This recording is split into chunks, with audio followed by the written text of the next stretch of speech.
semakin saya perhatiin kok ini kayaknya saya disuruh ada dorongan lah untuk jalanin gitu loh. Saya seumur-umur nggak pernah roadshow, saya biasa main kandang aja. Kalau bisa dibilang saya ini dulu dibilangnya tuh leader hantu, ya. Cuman tahu nomornya nggak bisa lihat orangnya, gitu. Jadi cuman ngajak-ngajak buy online aja lah, ya. Baru ini aja saya berani turun. Kenapa saya nggak berani turun di project-project sebelumnya? Karena saya tahu pasti ada ujungnya, ya. Investasi sekuat apapun, apalagi ngasih bunga 10, 20, 30% pasti mati. Ya, kita mau ngomong secanggih apapun dia olah dana kita itu pasti akan mati. Ya, makanya kenapa alasannya bank cuma berani kasih 1 tahun 8%, 9%. Kalau memang benar ada menghasilkan 30, 40, 50% sebulan, bank udah ambil duluan itu. Kenapa dia kasih kita segitu? Itulah yang dulu saya nggak pelajari. Saya berpikir, oh orang nawarin saya trading, oh ya trading bisa untung, bener bisa untung 100% dalam 1 hari bisa. Tapi kita bisa kalah 1000%, aneh nggak loh? Hah? Ya modal kita 100% bisa menang 100%, tapi kalahnya bisa 1000%. Ya rumah dijual, mobil dijual, semua lah akhirnya. Padahal awalnya main cuma $1000 karena panas. Ya, nah begitulah. Saya waktu itu hilang semua itu gara-gara itu. Awalnya saya nggak pernah punya beban apa-apa, akhirnya jadi rumah nggak ada, semua hilang. Ya dari situ saya meninggalkan dunia trading. Saya ini aslinya basicnya trader, 2 tahun saya trading. Mau trading kripto, trading forex, aku tahu rumusnya semua lah, tapi tetap aja hancur pasti. Ya kehancuran saya paling buruk itu di 2019, saya kalah trading itu kurang lebih sekitar 16 miliar.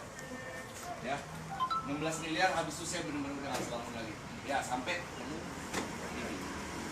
Ya. Jadi dari situ saya mencoba awal. Saya nggak merasa saya harus besar. Saya juga nggak terpikir sih bakal serame ini sekarang. Ya karena banyak sebenarnya halangan yang saya dapati di awal, karena waktu itu kebetulan juga pas awal-awal Januari saya mau jalan, banyak platform lain lagi baru bertumbangan itu. Jadi leader, member semua pada nggak ada duit. Ya jadi jalannya setengah mati. Cuman saya yakinin aja lah. Jadi awal orang join 200 nggak ada yang 1000-an lah. Jarang lah, ada beberapa yang 1000-an. Cuman dari situ saya berpikir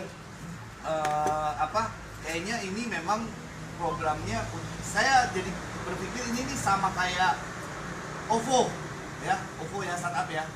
Jadi nggak peduli mau orang join berapa, yang penting viralkan dulu. Waktu itu yang saya pegang. Awalnya kalau dulu sebelum saya main DVD, biasa saya cari kakap-kakap yang mau 10.000 lah, pokoknya yang kecil-kecil saya nggak terlalu ladenin lah, karena pengen cepet kaya ya, semua orang pengen cepet kaya ya. Nah, cuman DVD ini saya rubah mindset saya ya, karena perusahaan bagus menurut saya itu harus bersinergi dengan komunitasnya ya. Kalau perusahaannya bagus, komunitasnya hancur, nggak ada gunanya. Perusahaannya hancur, komunitas bagus, itu bisa membantu, sangat membantu. Jadi sebenarnya harus bersinergi. Makanya yang saya terapkan awal itu strategi pasukan semut kalau saya ngomongnya ya. Orang yang join 200 tapi banyak dibandingkan orang yang join miliaran tapi 1 orang. Jadi saya selalu ngomong ke teman-teman, kita nggak usah takut tawarin orang yang join 200, jangan berkecil hati, karena saya pun mulainya sama. Tim saya di awal itu semua pasukan semut. 200 leader besar saya yang sekarang saya pegang itu paling maksimal modalnya 1000, nggak ada yang di atas itu. Tapi sekarang kalau ditanya mereka pendapatannya berapa, ya satu hari udah pasti 5-6 juta ke atas. Nggak ada yang di bawah segitulah ya. Cuman ingat ya, hambatan kalian ini akan banyak setelah kalian di sini. Hambatan yang utama, godaan platform lain ya. Ingat, platform lain itu kalau memang tidak menawarkan bisnisnya, jangan dipegang. Itu akan menghancurkan kalian semua. Saya udah ngalamin, makanya saya bisa ngomong gitu ya. Kalau memang nggak menghancurkan kita, menghancurkan teman-teman kita. Yang awalnya teman jadi musuhan, yang awalnya dekat jadi nggak ngomongan. Itu sekarang platform yang lagi rame-ramenya, banyak lah. Hampir tiap hari itu 20-30. Kalau di Jakarta mungkin satu hari ada 100 kali yang baru. Kita ABC, koin lah, trading lah, apapun banyak ya. Nah saya kasih tahu ya, kita bukan main kripto. Kalian harus paham. Yang kita jalanin ini startupnya, perusahaannya, ya. Kripto ini hanya alat aja, alat bayar gitu loh. Kayak saya misalnya kerja sama perusahaan luar negeri, kebetulan bosnya punya USD, bayar saya USD. Kebetulan bosnya punya Singapura dolar, bayar saya pakai Singapura. Hanya alat aja, ya. Jadi kita nggak perlu capek-capek jelasin ke orang nih, koin ini nanti naik kamu simpen, nggak perlu. Pokoknya kita dibayar tahu jual, dibayar jual, ada barang jual. Karena memang kita membeli itu, ya. Perusahaan nih kasih promo ini, cuman biar nama Vidi ini kedengaran. Sebenarnya mereka lagi mau bangun ekosistem loh. Nah nanti Vidi ini salah satu mata uangnya Vidi, perusahaan Vidi. Nanti akan banyak, bukan cuma Vidi aja, ada FCC lah, ada Riges lah, kita nggak tahu kedepannya apa aja, ya. Jadi buat teman-teman di sini, kalau tadi saya udah jelasin, jangan khawatir kalau di sini ini akan seperti platform-platform yang lain, ya. Karena tujuan mereka itu dari awal jelas mereka mau bisnis beneran. Kalau mereka mau nipu, dari 2017 pertama kali mereka mau launching Vidi, mereka sudah cari kita, nggak perlu nunggu 2 tahun. Konteks semua brand-brand tadi yang kalian lihat itu, nggak perlu capek-capek kerjasama. Tuh bayangkan berapa uang yang mereka bangun untuk bangun infrastruktur sama fundamental perusahaannya. Banyak pasti, bener nggak? Kita lihatlah brand-brandnya itu bukan brand-brand yang kayak brand-brand lokal gitu ya, brand-brand yang bener-bener high class dan internasional. Lamborghini, Maserati, Louis Vuitton, itu tasnya aja harganya berapa itu? Bener ya? Ibu-ibu pasti tahu lah ya, merek-merek itu ya. Tahu doang. Nah, nggak apa-apa, nanti di Vidi bisa beli. Amin. Ya. Jadi sebenarnya di Vidi itu mudah. Kita ini anggap aja, kita nggak usah malu anggap kita sales. Saya berapa kali ditanya orang, kerjaan kamu apa? Aku sales Vidi. Ya. Jadi kita memang aslinya memang kita itu hanya sales sebenarnya. Cuma sales yang zamannya modern, bukan yang nenteng-nenteng barang lagi, bukan yang datang door to door apa enggak. Kita jualannya di restoran, di kafe, tempat nongkrong, acara BOP seperti itu, ya. Nah tujuan jualan ini apa? Kita mau nipu orang? Enggak, ya. Kita malah pengen, seneng nggak sih kalau kita nih, komunitas kita nih bisa sukses semua? Pasti seneng. Saya sampai hari ini jalan, saya lihat banyak teman-teman saya yang tiarap sekarang mereka bisa beli motor, bisa beli mobil, nggak kekurangan selama corona ini. Saya jujur itu yang paling happy buat saya. Bukan masalah saya dapat berapa gitu loh. Makanya saya banyak buang uang ke tim itu karena saya suka lah lihat teman-teman happy. Kalau saya mau serakah mungkin saya punya uang lebih banyak lagi sekarang. Tapi saya nggak mau. Saya maunya ini kita sama-sama bisa sukses. Tapi kesuksesan ini nggak bisa cuma saya sendiri yang berusaha, ya. Nggak bisa cuma teman-teman di awal ini yang berusaha. Kekuatan kita terbatas, ya. Kita butuh semua bergandengan tangan, gotong royong. Ayo kita sebarkan virus ini.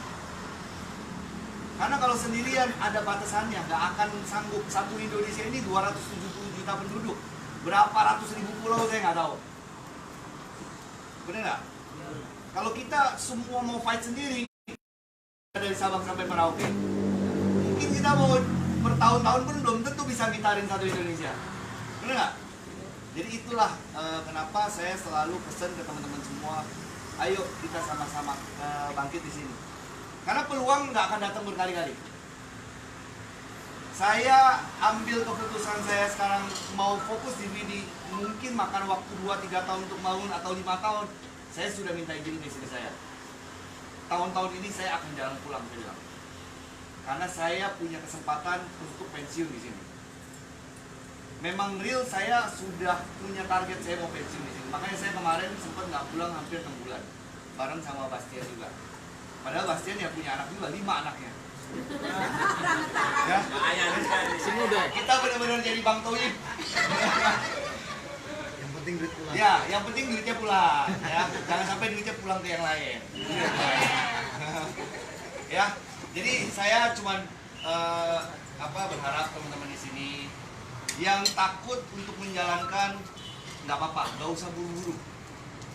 Pelajari, jangan malu bertanya, apa yang membuat kalian ragu? Apa yang membuat kalian nih nggak berani sharing ke orang? Ya, kalau misalnya yang sudah punya keinginan untuk jalanin, jangan takut untuk bikin acara seperti Bumia lah. Bukan orang network, tapi gayanya orang network yang udah 5-10 tahun di network. Ya, maksudnya kita harus mendorong diri kita. Kalau nggak, kita nggak akan jadi. Kayak saya gitu, sebelum VD, saya nggak pernah kayak gini nih. Gemeteran liatnya. Bener. Tapi setelah di VD ya mau nggak mau kita belajar. Baru kita bisa upgrade, bener nggak? Manusia itu harus terus belajar biar bisa upgrade. Jadi saya sering mendorong teman-teman ini, kamu kenapa nggak bikin acara kalau memang kalian sudah punya banyak komunitas ya? Maksudnya kan acara ini bukan yang formil amat gitu loh. Tinggal nongkrong di satu tempat, undang-undang teman, ngobrol-ngobrol, minum-minum, ya nggak join ya udah, anggap kita traktir nyumbang gitu loh. Amal, ya itu aja sebenarnya yang kita kerjakan. Jadi nggak susah. DVD ini gampang, jadi kita nggak perlu takut. Ada kadang-kadang yang chat ke saya ngomong gini, saya mau jalanin tapi saya takut. Takut apa? Takut nanti saya dikejar-kejar orang. Belum jalanin, belum ngajak aja udah takut dikejar-kejar orang. Mendingan tidur di rumah, bener nggak? Namanya kerjaan pasti semua ada resikonya. Kita keluar dari rumah aja ada resikonya kok. Cuman kita lihat dong resikonya, kalau resikonya 99%, 1%-nya berhasil ya kita tinggalin. Tapi kalau resikonya cuma 20%, kemungkinan berhasil 80%, kita kalau nggak mau ambil, bodoh namanya. Karena apa? Bisnis aja, dagang, itu resikonya 50-50 loh, bener nggak? Ya. Ada nggak yang buka toko di sini? Ya. Ada ya? Ada yang udah buka toko terus bangkrut nggak? Saya salah satunya sebenarnya. Makanya saya pindah ke network. Ya, saya kerja dari 2005 ya. Saya kuliah di Australia. Berharap pulang bisa kerja bergengsi. Taunya nggak bisa. Akhirnya jadi buka toko juga, dagang lah ya. Dari 2003 sampai 2005 sampai 2016 saya dagang, buka toko konvensional. Puji Tuhan, selama berapa tahun itu saya nggak bisa beli apa-apa. Ya, rumah nggak kebeli, mobil nggak kebeli. Yang ada listrik, pegawai, gaji, telat, wah pokoknya hancur-hancuran lah. Jadi saya anggap saya buang waktu saya itu udah lama. Akhirnya makanya di 2017 saya benar-benar ambil langkah nekat lah ya. Semua saya tinggalin, saya masuk ke dunia network. Ya, kenapa akhirnya saya berani? Karena saya sebenarnya mama saya itu salah satu leader yang lumayan besar di Indonesia. Dan dia sudah hidup dari network itu dari tahun 2000 berapa mama? 2000-an lah. Ya, 97 sampai sekarang. Aku lihat dia nggak dagang tapi kok kebeli rumah, apartemen, ini itu. Saya dagang malah nggak beli apa-apa gitu loh. Ya, akhirnya saya memberanikan diri dan ternyata hasilnya tidak mengecewakan. Saya anggap yang saya sempat gagal itu uang sekolah. Wajar, semua kita perlu belajar. Benar nggak? Tapi semakin kita kesini kita harus makin tahu mana yang bodong, mana yang benar, mana yang bisa menghasilkan, mana yang nggak bisa menghasilkan. Seperti itu, ya. Jadi sebenarnya cara paling gampang saya itu dari awal saya terus belajar. Sampai hari ini pun saya terus belajar. Saya kalau ada waktu saya sering Google cari tahu apa sih video Google lah. Jangan bosan untuk belajar. Karena itu yang akan jadi salah satu kekuatan kalian juga kalau kalian lagi mau ajak orang. Ya. Banyak orang yang kadang-kadang nggak menguasai materi sudah main aja. Yang ada, karena selama saya roadshow ini saya banyak ketemu orang-orang yang bilangnya, waduh saya udah dikenalin video dari Desember, saya udah dikenalin ini, tapi semua cara jelasinnya sama. Akhirnya mereka nggak berani main gitu. Ya, jadi pinter-pinterlah edukasi, terus jangan patah semangat. 1-2 bulan pertama itu berat. Karena kalian melihat teman-teman yang lain sudah satu hari kayak begini lah, berapa dolar sih punya? 300 ya, $200 lah ya. Kalian mungkin melihat kok jauh mau dikejar nih, hari ini aku kasih $7. Jangan seperti itu. Saya waktu awal jalan pun sama. Saya $10, saya lihat nomor 1 global kita itu udah di atas 10.000. Berapa kali lipat itu coba? Saya sampai sempat kepikiran apa benar saya bisa kejar gitu loh, ya. Ternyata setelah saya jalanin, saya sudah sepertiga jalannya. Enggak, udah setengah, lebih lah. Ya. Saya sekarang di angka hampir 100 juta per hari.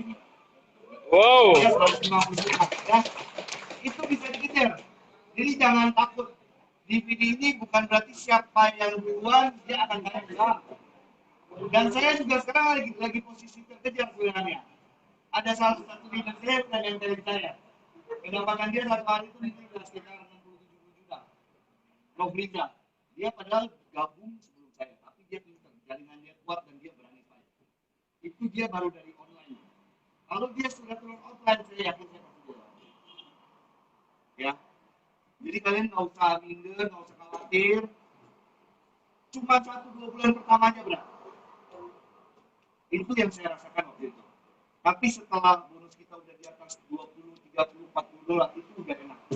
Kita udah gampang traktir orang, ngajak orang juga lihat gaya hidup kita udah berubah.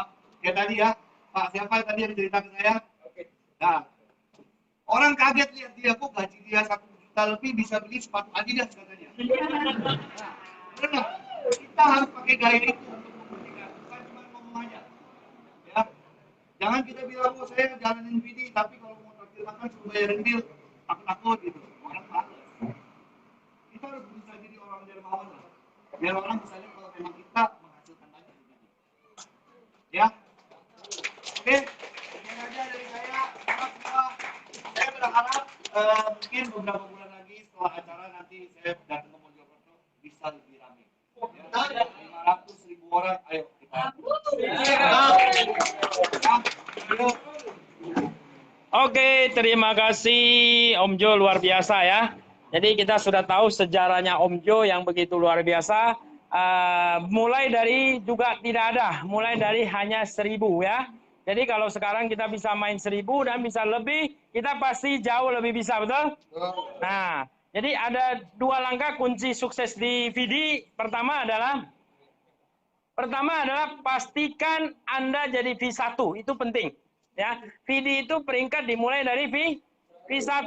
Kita nggak usah kita boleh berangan-angan untuk yang jadi V5 supaya bisa seperti ini. Nah, ya kan? Tapi kunci yang paling simpel adalah kita coba pastikan kita jadi V1 dulu. Cari tahu persyaratan jadi V1 itu apa. Ya, kita kuasai bahan bahwa kita pasti bisa menjadi V1. Itu yang paling utama. Nah, supaya jadi V1 apa? Persyaratannya apa? Ayo.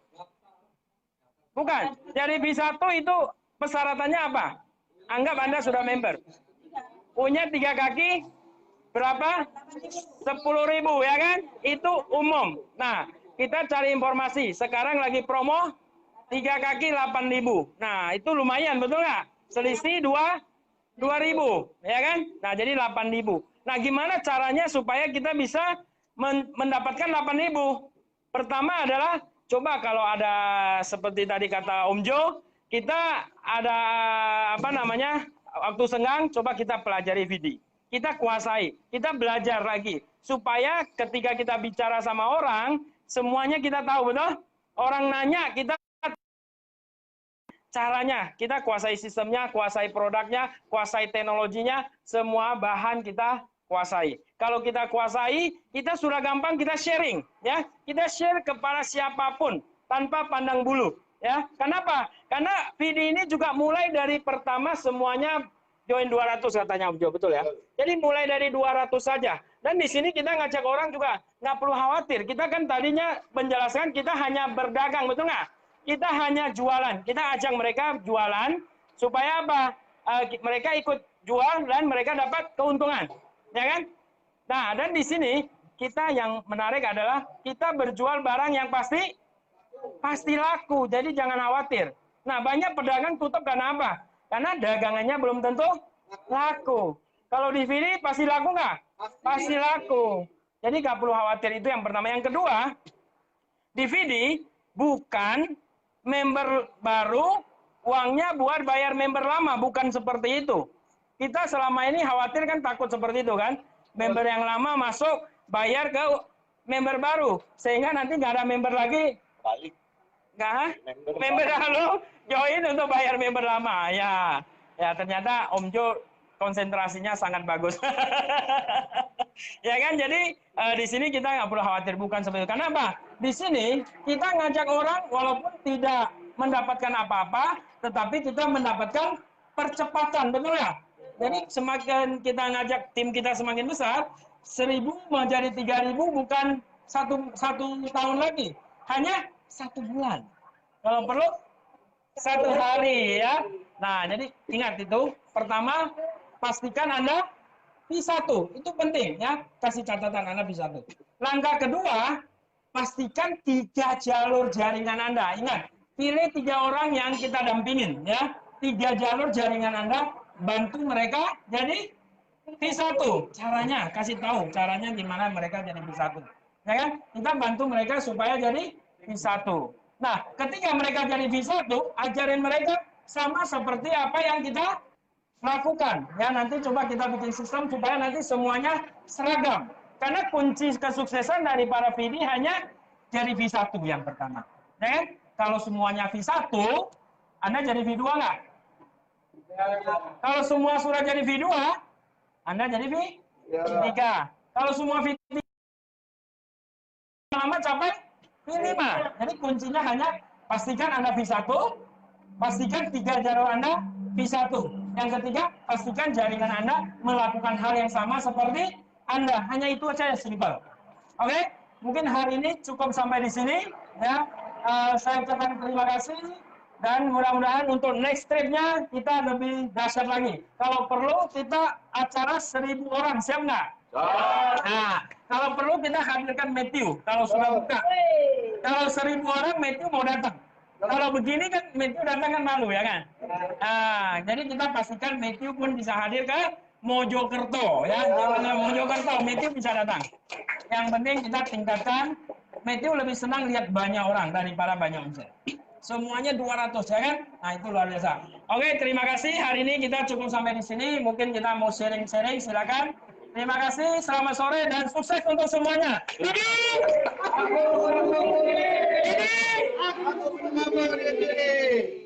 Mantap. Oke.